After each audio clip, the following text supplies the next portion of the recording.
Šalčininkų rajono apleistame atokiame name vidury miškų 19 metų mama kabinasi į gyvenimą. Nesidrovi kuklios buities, nekeikia skurdo. Kasdieną laiko motinystės egzaminą. Sako, norinti, kad žmonės pamatytų, kaip ji gyvena. Žiemą labai sunku kaip su malkais. Žiemą jį labai šalta. Dieną reikia kūrenti 4 kartus. Žiemą, kai buvo šalta už 30. Prie 30 šalčių, tai visai. O dabar aš šilčiau vieną kartą, po kurią noriu viskas. Kiaura krosnis dūmina, be malkų, valgyti vaikams neišvirsi, juodu su vaiku tėvu Ivanu nuolat ieško malkų miške. Kiauras dienas Agnieška viena su mažylėm.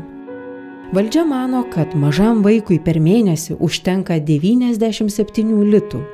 Mes atsikėlėm kur tai 6:30. Vaikas atsikėlė, iš karto šaukė jam. Turi apetitą gerą. Agnieška gimdė vos 17, jos mama našlė augino 5 vaikus, gyvenimo druską tirpdydama degtine.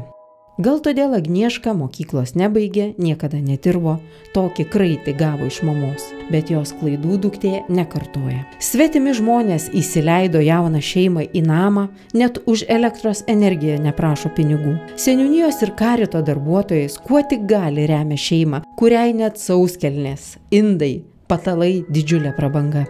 Šiandieną visų mūsų atsigręžimas savo žmogiškųjų asmenių prie šitų šeimų ir matyti juose motinystės ikoną, tai reiškia patarnauti savo tautos ir valstybės ateičiai, sulopyti žmogaus gyvenimą, suteikti vilties pagrindui pamatą, kuria tampa tavo žmogiškasis asmuo, ir leistis, kad skleistųsi gyvenimas, kad skleistųsi gyvybė, kad krikštautų vaikystė, kad šiandieną žmogus suprastų, čia jo namai, jo šeima, jo mama ir jo visuomenė.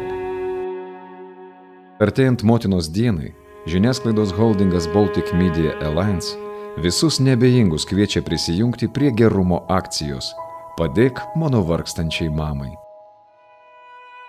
Jūsų viltį ir paramą mamoms perduos organizacijos Caritas darbuotojai. Kasdien visą balandį geros valios žmonių lauksime Caritas centruose Vilniuje, Kaune, Klaipėdoje ir Panevėžyje.